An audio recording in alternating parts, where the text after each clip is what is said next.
The dream they sold you on television is fake, because the real fan never got a ticket. The stadiums you are watching right now are not full of people who love this game. They are full of men in suits who got there for free.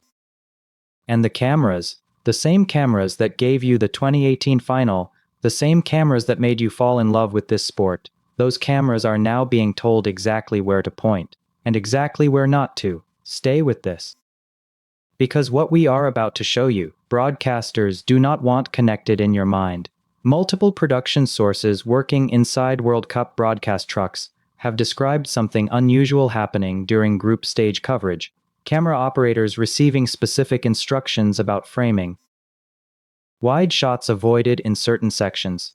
Tight crowd shots favored over the kind of sweeping stadium pan that would have, in any other tournament, opened the broadcast. According to those sources, the reason is simple. Those wide shots reveal what FIFA does not want broadcast into hundreds of millions of homes. Empty seats, rows of them, in a tournament that promised the most in-demand tickets in football history. The numbers explain why the cameras had work to do. FIFA raised prices across more than 90 of 104 matches by an average of 34% between October and April. A final ticket appeared on FIFA's own resale platform at over $2 million. Attorneys general in New York and New Jersey issued formal subpoenas.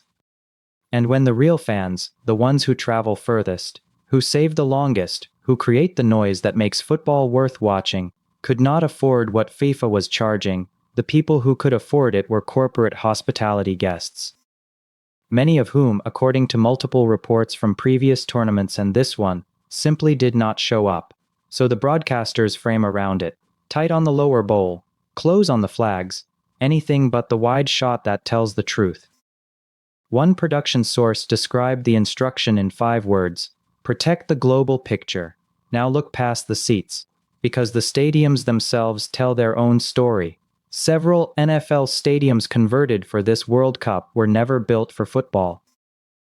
They were built for a different sport, on a different surface, with a different rhythm of foot traffic. Hybrid turf systems were installed, real grass grown over reinforced synthetic mesh to meet FIFA's playing surface requirements inside buildings designed for American football.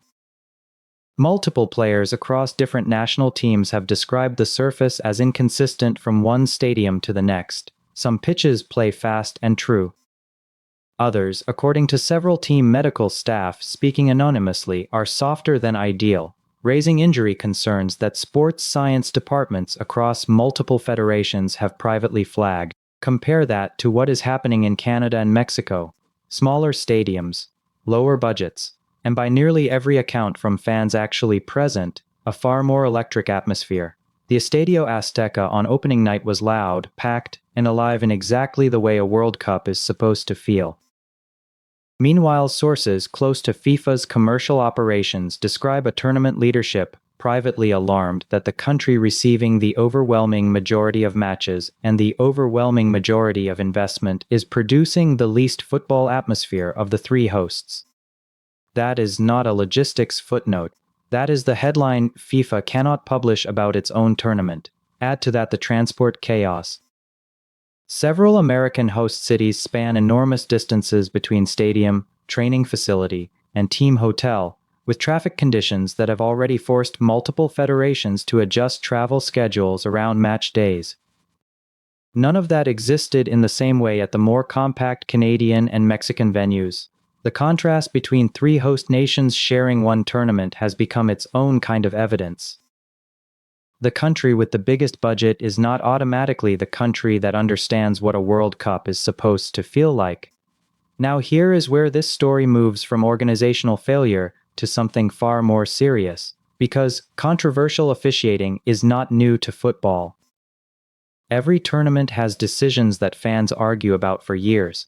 But this tournament has a financial structure that previous World Cups did not have at this scale. FIFA is projecting $11 billion in revenue. A significant share of that comes from broadcast rights sold to networks, who built their entire commercial model around specific teams reaching specific rounds, the teams with the biggest global fanbases, the biggest sponsors. The biggest guaranteed viewership numbers in the markets broadcasters most need to deliver. According to several broadcast industry analysts who track sports media economics, when a marquee team is eliminated early, advertising value for the remaining rounds drops measurably. That is not speculation. That is documented in how sports broadcast contracts are structured and valued. The question several of those analysts are now asking publicly is whether that financial reality creates pressure, institutional, structural, never written down anywhere, on a system where match officials review decisions on a screen, in a closed room with no outside oversight of how those decisions get made. Is the team that does not move the needle in the American market the team whose penalty claim does not survive VAR review? Nobody can prove that with a document, but look at the pattern several independent football analysts have started tracking. Marginal offside calls. Penalty decisions overturned in review without clear contact.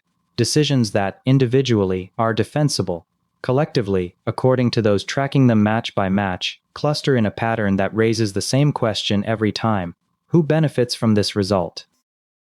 And the answer, more often than statisticians would expect by chance, points toward the broadcaster's biggest markets. That is not a conspiracy theory. That is a pattern worth asking FIFA to explain. And so far, FIFA has not explained it. No independent audit of VAR decision consistency has been published. No data has been released showing how often reviews favor which federations, which broadcast markets, which commercial partners. In the absence of transparency, suspicion fills the space FIFA left empty. While that VIP theater plays out inside the stadium, corporate boxes, untouched champagne, empty seats with the best sightlines in the building, outside those gates, real fans cannot even get into the fan zones. Entry prices for supposedly free public viewing areas have been quietly introduced in several host cities. Football Supporters Europe has called the broader pricing structure a monumental betrayal. A Facebook boycott group has passed 25,000 members. European flight bookings to the United States are down 14% in a year, when the trip should be cheaper. The fans are not staying away because they stopped loving football. They are staying away because the structure stopped inviting them. So here is the question this tournament has forced into the open, whether FIFA wants it asked or not. Is this the World Cup, or is this the funeral of what the World Cup used to mean? Tell me in the comments.